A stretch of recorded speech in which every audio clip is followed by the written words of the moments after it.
आप सभी लोगों का एक बार फिर से स्वागत है हमारे चैनल पर। आज हम लोग प्रैक्टिस सेट 4 है वो डिस्कस करने वाले हैं लेखपाल एग्जाम के लिए। और आज के टॉपिक है हमारे करंट अफेयर से रिलेटेड प्रश्न और कुछ पॉलिटी से रिलेटेड प्रश्न। तो चलिए शुरू करते हैं। पहला प्रश्न है, पीएम जन औषधि योजना के अंतर्गत मार्च 2024 तक कितने जन औषधि केंद्र खोलने का लक्ष्य है वो निर्धारित किया गया है। यानी मार्च 2024 तक कितने जन औषधि केंद्र खोलने का लक्ष्य निर्धारित किया गया है। तो राइट आंसर इसमें हो जाएगा 10,000। Option B right answer 10,000। Next है, बौद्धिक संपदा सूचकांक 2021 में भारत की रैंकिंग है। तो बौद्धिक संपदा सूचकांक में भारत की रैंकिंग है वो 43वीं है। ऑप्शन बी इसमें भी राइट आंसर हो जाएगा। और बौद्धिक संपदा सूचकांक में प्रथम रैंकिंग अमेरिका की है यानी यूएसए की है और कई साल से पहले स्थान पर बना हुआ है। नेक्स्ट है, भारत का पहला मेडिकल सिटी इंद्रायणी मेडिसिटी किस राज्य में स्थापित किया गया है या किए जाने की बात हो रही है। तो राइट आंसर इसमें हो जाएगा आपका महाराष्ट्र। वेरी इंपॉर्टेंट प्रश्न है ये आपका और ये पूछा जा सकता है एग्जाम में, तो आप इसको ज़रूर याद कर ले। एक तो शहर का नाम भी है इंद्रायणी मेडिसिटी, इसको भी याद करना है। भारत का पहला है और किस राज्य में है, तो महाराष्ट्र में है। नेक्स्ट है, भारत का पहला ई वेस्ट इको पार्क कहाँ बनाया जा रहा है, ये भी वेरी इंपॉर्टेंट है और ये दिल्ली में बनाया जा रहा है। यानी दिल्ली में भारत का पहला ई वेस्ट इको पार्क बनाया जा रहा है, तो ये इंपॉर्टेंट है, आप याद इसको जरूर कर लेना। नेक्स्ट है, एसडीजी सूचकांक 2021 में भारत की रैंक क्या है। सस्टेनेबल डेवलपमेंट गोल्स, जिसमें टोटल आपके 17 गोल्स हैं और इनको 2015 में स्टार्ट किया गया था। मिलेनियम जो सहस्त्राब्दी विकास लक्ष्य थे उनके स्थान पर 2015 में एसडीजी लक्ष्यों को लाया गया और इसमें टोटल 17 लक्ष्य हैं। तो इन 17 लक्ष्यों के सापेक्ष किसी देश ने कितनी प्रगति की है उसी को मापने के लिए ये इंडेक्स है, ये जारी किया जाता है। तो इसमें भारत को जो रैंकिंग मिली है वो है 120 और कितने देशों में से, तो 192 देशों में से भारत की रैंकिंग है 120 और ये इंडेक्स है, कई बार एग्जाम में पूछा गया है, आप इसको जरूर याद कर लेना। नेक्स्ट है, निम्नलिखित कथनों पर विचार कीजिए। हाल ही में गंगा से ब्रह्मपुत्र तक की यात्रा पूरी करने वाला अब तक का सबसे लंबा जहाज एमवी रामप्रसाद बिस्मिल बना।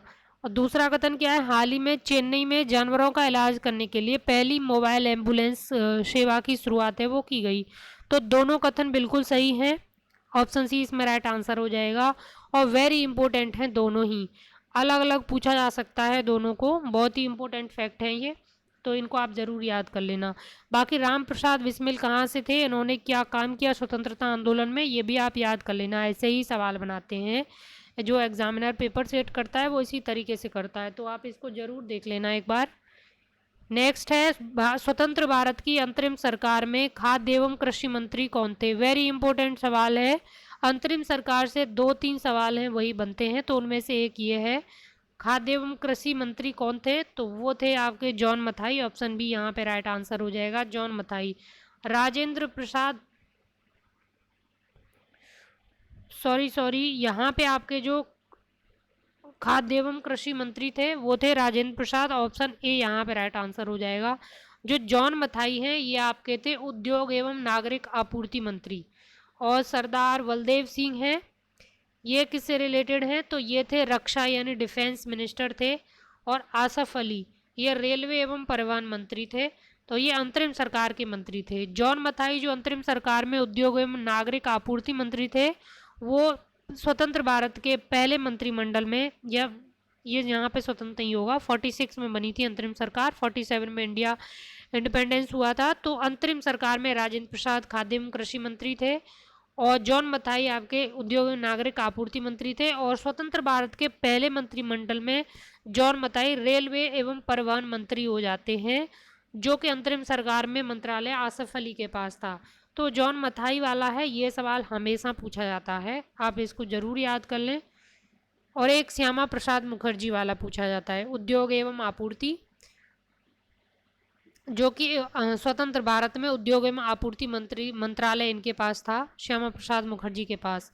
नेक्स्ट है, स्वतंत्र भारत, यहाँ पे स्वतंत्र नहीं होगा, दोनों बार गलत लिखा है, ध्यान रखना है आपको। भारत की अंतरिम सरकार में विधि मंत्री कौन थे, तो भारत की जो अंतरिम सरकार थी उसमें विधि मंत्री और जो स्वतंत्र भारत का पहला मंत्रिमंडल था उसमें विधि मंत्री, दोनों में अलग अलग थे और दोनों ही सवाल बनते हैं।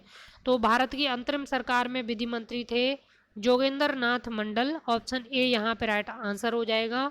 और स्वतंत्र भारत की पहले मंत्रिमंडल में विधि मंत्री थे डॉक्टर बी आर अम्बेडकर। ठीक है, तो अंतरिम सरकार में बी आर अम्बेडकर नहीं थे, अंतरिम सरकार में जोगेंद्र नाथ मंडल थे।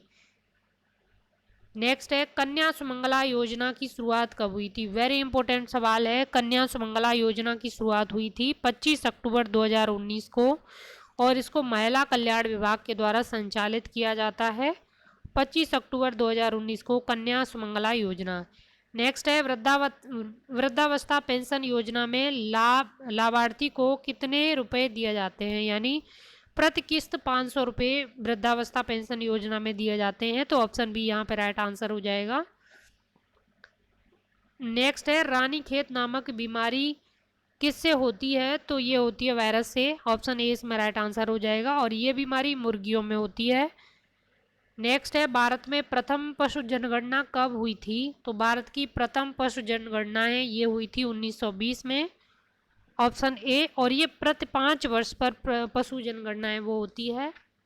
और आज़ादी के बाद पहली पशु जनगणना है वो हुई थी 1951 में। टोटल अब तक जो पशु जनगणनाएं हैं वो 20 हो चुकी हैं। तो ये आज आपके मोस्ट इम्पोर्टेंट एमसीक्यू थे और यहाँ से सवाल आने की पूरी संभावना है। जो बहुत इंपॉर्टेंट फैक्ट हैं करंट अफेयर्स के या जीएस के किसी भी सब्जेक्ट के, चाहे पॉलिटी हो और आगे हिस्ट्री वगैरह भी स्टार्ट किया जाएगा, लेकिन अभी पॉलिटी से रिलेटेड जो भी मोस्ट इंपॉर्टेंट एमसीक्यू आपके में आ सकते हैं उनको मैं शामिल कर रही हूँ। तो आप इस वीडियो को शेयर जरूर करते रहें ताकि हम इस वीडियो को निरंतर बनाए रखें। और आप प्लीज़ चैनल को सब्सक्राइब जरूर कर लें अगर आप चैनल पर नए हैं। तो अगर आपको इसका पीडीएफ चाहिए तो टेलीग्राम चैनल ज्वाइन करना बिल्कुल ना भूलें, जिसका लिंक आपको नीचे डिस्क्रिप्शन बॉक्स में मिल जाएगा। बाकी हमारे यहाँ पर टीजीटी इंग्लिश के लिए भी और टीजीटी अदर सब्जेक्ट जैसे हिस्ट्री, ज्योग्राफी और पॉलिटी के लिए भी बैच हैं, तो आप वो टेलीग्राम ग्रुप उनका भी लिंक आपको नीचे मिल जाएगा, वो भी आप ज़रूर ज्वाइन कर लें। तो चलिए नेक्स्ट वीडियो में मिलते हैं, तब तक के लिए धन्यवाद।